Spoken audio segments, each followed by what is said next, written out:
Hi friends, இந்த வீடியோவில் நம்ம ஒரு பயனுள்ள தகவல் பற்றி தாங்க பார்க்க போகிறோம். அதாவது 1 ஏப்ரல் 2026 ஃபிக்ஸட் டெபாசிட் முதலீடு பண்ணுறவங்களுக்கான பல்வேறு புதிய விதிமுறைகள் வந்திருக்கு. அதெல்லாம் என்னென்ன அப்படின்னு பார்க்க போகிறோம். ஒரு சர்டைன் அமௌண்ட்டுக்கு மேலே நம்ம எஃப்டியில் பணம் போடும்போது நம்ம வீட்டுக்கு வருமான வரித்துறையிலேருந்து நோட்டீஸ் வரும். அதே மாதிரி நம்மளுக்கு எஃப்டியிலேருந்து கிடைக்கக்கூடிய இன்ட்ரெஸ்ட் அமௌண்ட் ஒரு சர்டைன் அமௌண்ட்டுக்கு மேலே ஏறும்போது டேக்ஸ் டிடக்ஷன் பண்ணுவாங்க. அந்த டேக்ஸ் பிடிக்காமல் இருக்கணும் அப்படின்னா நம்ம இப்போ ஒரு ஃபார்ம் சப்மிட் பண்ணணும். அந்த ஃபார்ம்னுடைய நம்பர் என்ன? ஸோ இது போன்ற பல தகவல் இந்த வீடியோவில் பார்க்க போகிறோம். கண்டிப்பாக இந்த வீடியோ உங்களுக்கு பயனுள்ளதாக இருக்கும். முடிஞ்ச அளவுக்கு நிறைய பேருக்கு ஷேர் பண்ணி விடுங்க. அதாவது ஏற்கனவே 31 மார்ச் 2026 முன்னாடி வரைக்கும் இன்கம் டேக்ஸ் ஆக்ட் 1961 தான் அமலுக்கு இருந்துச்சு.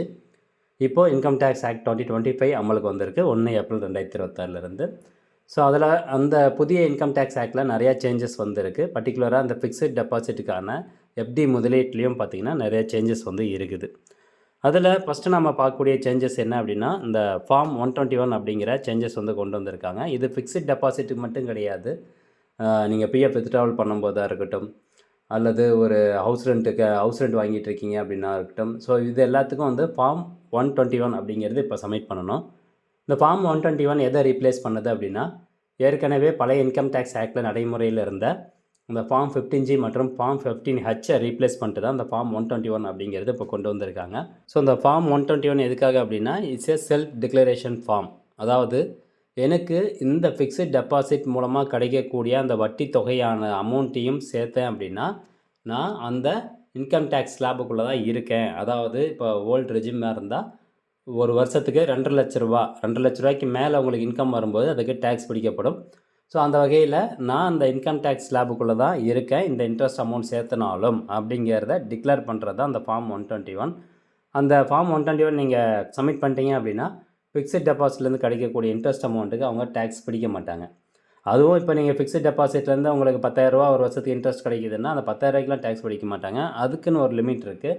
ஸோ அந்த லிமிட்டு தான் இங்கே பாருங்கள், ரெகுலர் சிட்டிசன், அதாவது 60 வயசு கீழே இருக்கக்கூடிய நபர்களுக்கு ஒரு வருஷத்துக்கு ஃபிக்ஸட் டெபாசிட் மூலமாக 50,000 ரூபாய்க்கு மேலே உங்களுக்கு இன்ட்ரெஸ்ட் அமௌண்ட் வந்துச்சுன்னா மட்டும்தான் டேக்ஸ் பிடிப்பாங்க. 10% டேக்ஸ் பிடிப்பாங்க.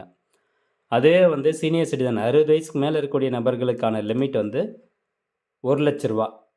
60 வயசு மேலே இருக்கக்கூடிய நபர்களுக்கு ஃபிக்ஸட் டெபாசிட் மூலமாக 1 லட்ச ரூபாய்க்கு மேலே இன்ட்ரெஸ்ட் அமௌண்ட் கிடைக்கிது அப்படின்னா அந்த இன்ட்ரெஸ்ட் அமௌண்ட் எவ்வளோ கிடைக்குதோ அதில் 10% டேக்ஸ் பிடிப்பாங்க. இப்போது இந்த ஃபார்ம் 121 இந்த இடத்துல தான் நம்ம சப்மிட் பண்ணுறோம். இப்போ எனக்கு 60,000 ரூபா எனக்கு ஃபிக்ஸட் டெபாசிட்டுக்கு இன்ட்ரெஸ்ட் கிடைக்கிது அப்படின்னு வச்சுக்கலாம் ஒரு வருஷத்துக்கு.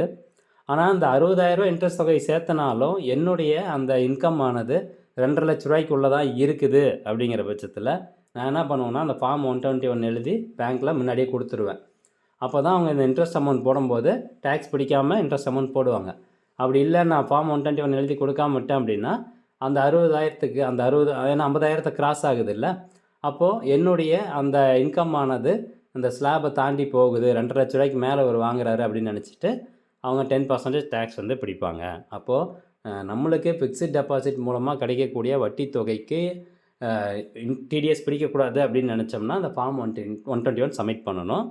ஏற்கனவே பழைய ரூல்ஸ் படி form 15H senior citizen submit பண்ணுவாங்க. ஃபார்ம் 15G பார்த்திங்கன்னா நம்ம ரெகுலர் சிட்டிசன் 60 வயசு கீழே இருக்கக்கூடிய நபர்கள் சப்மிட் பண்ணுவாங்க. இப்போது அது ரெண்டுத்தையும் ரீப்ளேஸ் பண்ணிட்டு ஃபார்ம் 121 கொண்டு வந்திருக்காங்க.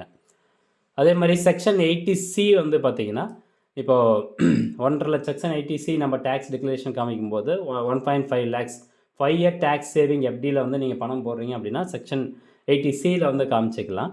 அது ஒன்லி ஓல்டு ரெஜிமுக்கு மட்டும் தான் பொருந்தும், நியூ ரெஜிமுக்கு பொருந்தாது. அந்த கேட்டகரிஸ் இப்போ செக்ஷன் 1 to 3 கொண்டு போயிருக்காங்க. ஓகே, அடுத்ததாக இதான் நம்ம முக்கியமாக பார்க்கக்கூடியது மேண்டட்டரி ரிப்போர்ட்டிங் ஆஃப் எஸ்எஃப்டி. எஸ்எஃப்டினா ஸ்டேட்மெண்ட் ஆஃப் ஃபினான்ஷியல் டிரான்சாக்ஷன் அப்படின்னு சொல்லுவாங்க.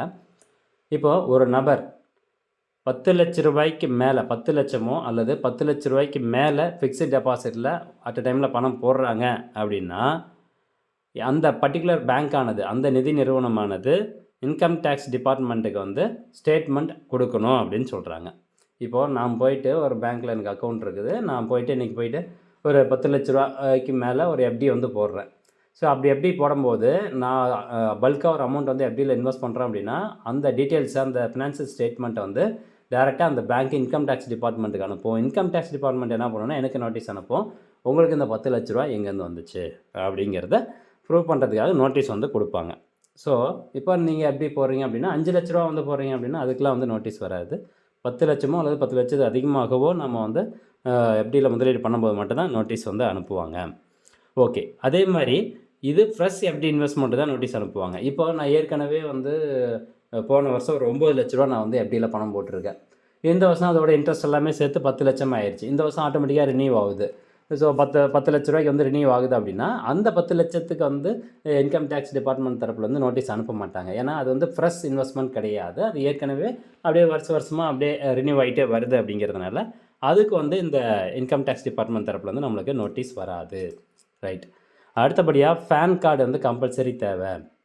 இப்போது நீங்கள் ஒரு ஃபிக்ஸட் டெபாசிட் அக்கௌண்ட் ஓப்பன் பண்ணுறீங்க அப்படின்னாவே 50,000 ரூபாய்க்கு மேலே நீங்கள் ஃபிக்ஸட் டெபாசிட்டில் பணம் போடுறீங்க அப்படின்னாவே கண்டிப்பாக பேன் கார்டு வந்து தேவை அப்படின்னு சொல்கிறாங்க.